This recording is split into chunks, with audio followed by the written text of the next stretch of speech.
আসসালামু আলাইকুম দর্শক বন্ধুরা, আজকে দেখাবো জর্জেট, এ ধরনের জর্জেট বিশাল কাপড়ের সাইড বর্ডার কীভাবে দিবেন কামিজের, এভাবে যেন স্মুথ থাকে। অনেক সময় কোনা বলে যায়, এই কোনাটা যাতে না বলে কামিজের, সেটা কিভাবে করবেন সেটাই দেখানোর জন্য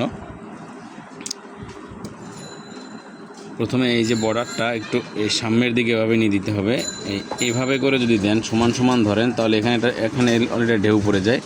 এটা যদি একটু পাস করে দেন তাহলে এটা সমান হয়ে যায়। এই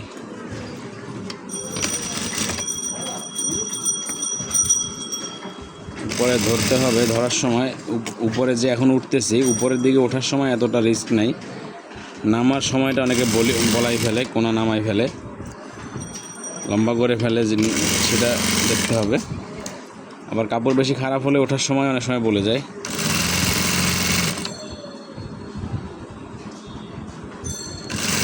আপাতত আমরা আছি ওঠার দিকে।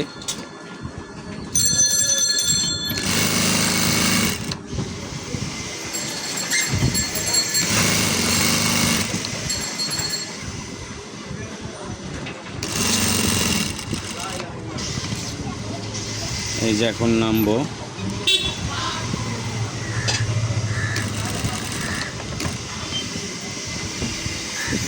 এই নামার সময় যেটা হয় এটাই এখান থেকেই বলে যায়, যাতে না বলে এজন্য এটাকে একদম স্লো, এই যে আমি কিন্তু কোনো টান রাখতেছি না, একদম স্লো করে খাইয়ে দিচ্ছি যাতে করে এখন এটা আর বলবে না।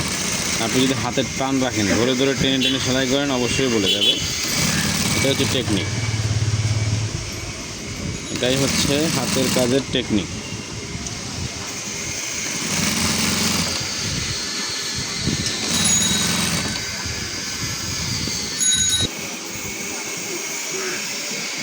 একেবারে লুজ ধরে ধরে আপনি ফিটের সামনে এরকম লুজ দিবেন, এই যে লুজ দিচ্ছি দেখা যাচ্ছে, এই যে লুজ দিবেন, লুজটা কিন্তু প্রেশার ফিটে খেয়ে নিবে, এমন না যে আবার কুচি পড়বে।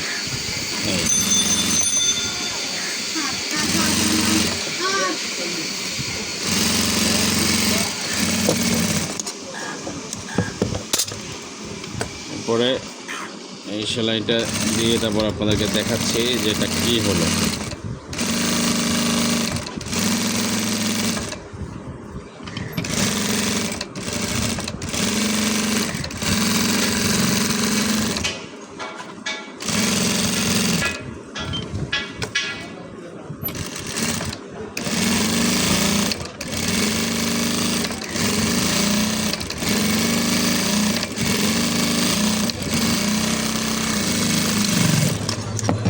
এই যে কতটা স্মুথলি একদম, হ্যাঁ, কোনো ঘোষ ঘাসও কিন্তু নেই, দুইটা কতটা সমানভাবে স্মুথলিভাবে হয়েছে।